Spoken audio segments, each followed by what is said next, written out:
Esse exercício que a gente fez foi de raiz quadrada. Eu vou resolver mais 6 exemplos usando essa lógica com vocês. Porque para você passar em cálculo de primeira, é importante você fazer exercícios repetitivos para você identificar os padrões. Depois de fazer esses 6 exercícios, você vai ver que a resolução é muito semelhante. E aos poucos você vai começar a pegar velocidade. Eu recomendo que você faça de 10 a 15 exercícios, todos eles de limite envolvendo raiz quadrada. Aí você consegue fixar esse padrão e garante a nota da prova. O problema é que existem outros tipos, né? Se aparecer x² menos 3x, se aparecer 3x menos 10, que é uma função linear, se aparecer uma função inversa, 1 sobre x, pode aparecer x² também, pode aparecer um x tendendo infinito. Cada um desses aqui, você vai fazer aqueles 4 passos, mas essa é uma resolução diferente, é outro padrão. Então, eu vou deixar isso aqui para uma outra live, tá? Porque eu gosto de focar num assunto específico. Você passar em cálculo de primeira, evita de ficar cada hora resolvendo um padrão diferente. Você resolve uma função quadrática, depois vai para uma função linear, depois pula para a função inversa, depois pula para a função ao cubo. Cada um tem um padrão diferente, você não consegue fixar a matéria. Em vez de fazer isso, vamos focar em exercícios, todos os exercícios envolvendo limite com raiz quadrada. Aí você vai perceber o padrão do exercício e não vai errar limite da definição mais. Então, eu fiz aqui a primeira questão com vocês, bem passo a passo. Tudo bem? Bem passo a passo mesmo. Agora eu vou resolver 5 exemplos usando o mesmo procedimento. São 4 passos, né? O passo 1, bora fazer uma revisão. Essa aqui é a definição de limites. O passo 1, você vai assumir que x menos a é menor que y. Depois você quer provar que f de x menos 0 é menor que y. Passo 3, você manipula f de x menos 0 até chegar no x menos a. E no passo 4, você vai usar alguma estratégia para provar que isso aqui vai ser menor do que y. No caso das raízes, a gente vai usar aquela estratégia de a sobre b é sempre menor do que a quando b for maior que 1. Então a gente vai usar esse mesmo procedimento para resolver 5 exercícios. Exemplo 2. Qual é o primeiro passo?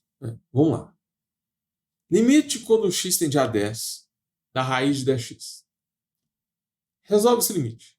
Vai ficar raiz de 10 vezes 10, que é igual a raiz de 100, que vai ser igual a 10. Agora, como que a gente prova que esse limite está dando 10? Bom, você tem que saber que isso aqui é como se fosse o L, esse termo aqui, 10, é como se fosse o A, e a função que está aqui é o f de x. Qual é o passo 1? A gente vai... Na verdade, sempre começa assim. Dado epsilon maior que zero, existe um delta que a gente não sabe ainda. A gente vai encontrar esse delta no final. Normalmente a gente coloca o delta em função de epsilon para resolver o exercício. Começa assim.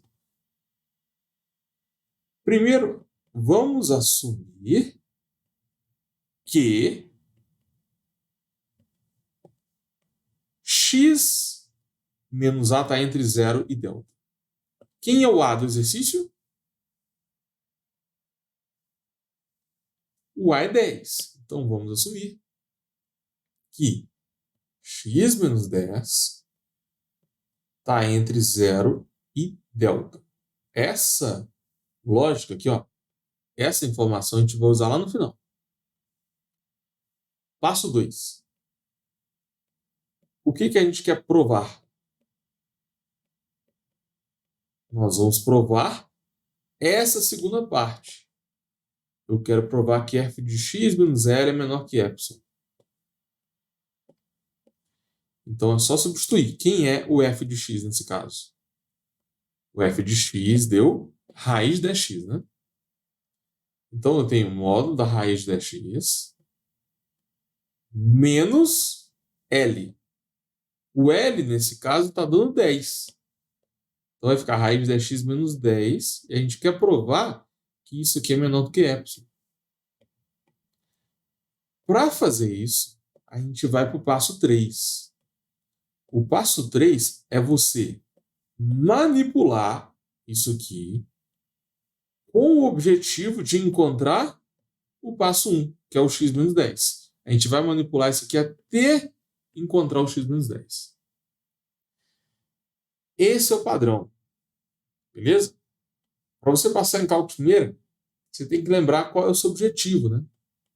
A gente quer manipular esse módulo até chegar no x menos 10. Então você fica manipulando várias vezes e não consegue chegar na resposta. Então, raiz de 10x menos 10. Eu vou cancelar essa raiz multiplicando pelo conjugado. Vai ficar raiz de 10x mais 10. Divide pelo mesmo termo. Pronto. Em cima, eu posso fazer quadrado primeiro menos quadrado segundo. Quadrado primeiro, 10x. Quadrado segundo, 100. E embaixo, é só repetir. Embaixo vai dar raiz de 10x mais 10. Pronto. O nosso objetivo é chegar no x menos 10. Então não acabou aqui, né? Falta mais coisa. Para você passar em cálculo mineira, sempre use identificação de padrões. O padrão aqui do tipo 3 é manipular o módulo para chegar em x menos a. Como que eu chego em x menos a? Só colocar o 10 em evidência em cima. Se você põe o 10 em evidência, vai ficar 10 que multiplica x menos 10. Aí apareceu aqui, ó, o x menos 10 que a gente queria. Sacou? Então, agora a gente vai usar a propriedade de módulo. Módulo de multiplicação você pode separar. Fica o módulo de 10 vezes o módulo de x menos 10 dividido pelo módulo da raiz de 10x mais 10. Separei em vários módulos. Módulo de 10 é 10. Módulo de 10 é sempre 10. Esse termo aqui, ó, raiz é sempre positivo. Mais 10 também é positivo. Então, aqui no denominador, se você quiser, você pode desprezar o módulo também. Não é obrigatório não, tá? Mas você pode desprezar. Então, a gente terminou o passo 3. Terminou por quê? Porque encontramos o módulo de x menos 10. Sacou? O passo 3 acabou aqui. Agora a gente vai para o último passo. O passo 4 é provar que o f de x menos L, quem é f de x menos L? É esse termo aqui, ó. A gente quer provar que esse termo é menor que epsilon. E a gente assumiu, a gente já sabe, lá no passo 1, a gente já sabe que x menos 10 é menor que epsilon. A gente está assumindo que isso é verdade. Então, nós já sabemos que x menos 10 é menor do que epsilon. Epsilon não delta, né? Isso. Aí o que eu fiz? Vamos fazer aqui com muita calma. No passo 3, eu consegui transformar esse módulo nesse. Tudo bem? Isso que a gente fez no passo 3. Eu estou juntando todas as informações. Isso aqui foi o que a gente fez no passo 1. Depois a gente fez o passo 2. Depois a gente fez o passo 3. Estou resumindo tudo aqui para ficar mais organizado.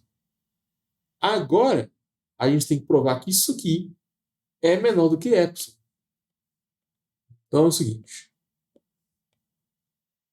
Isso aqui é sempre menor do que o numerador. Essa é a grande sacada. Isso aqui vai ser sempre menor do que o numerador. Por quê?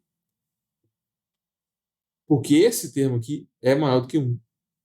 Isso não é tão óbvio assim, né? Vamos fazer alguns exemplos numéricos. Se você tem 20 e divide por um número menor do que 1, por exemplo, 0,5, a resposta vai dar 40. E 40 é maior que 20. Então, se o denominador for menor que 1, a resposta vai ser sempre maior que o numerador. Você percebeu isso? 20 e 40. Se o denominador for menor que 1, a resposta é maior que o numerador. Se você fizer isso com qualquer número entre 0 e 1, vai acontecer esse padrão. Mas, se você pegar o 20 e dividir por qualquer número maior que 1, por exemplo, sei lá, 10, a resposta vai dar 2, e 2 é sempre menor que 20. Sempre que você dividir por um número maior que 1, você vai encontrar uma resposta que é menor que o numerador. Isso é uma propriedade de fração. Portanto, como a gente sabe que esse termo aqui é sempre maior do que 1, porque raiz de x é sempre positivo, mas mais 10, com certeza vai ser maior que 1. Nós podemos afirmar que essa fração ela vai ser sempre maior do que o numerador. Beleza? E esse x menos 10 aqui, lembra lá no passo 1, que a gente assumiu que o módulo de x menos 10 é menor que delta? Então a gente pode afirmar que isso aqui vai ser menor do que 10 vezes delta. O nosso objetivo é provar que isso é menor do que epsilon, lembra? Lá no passo 2, ó,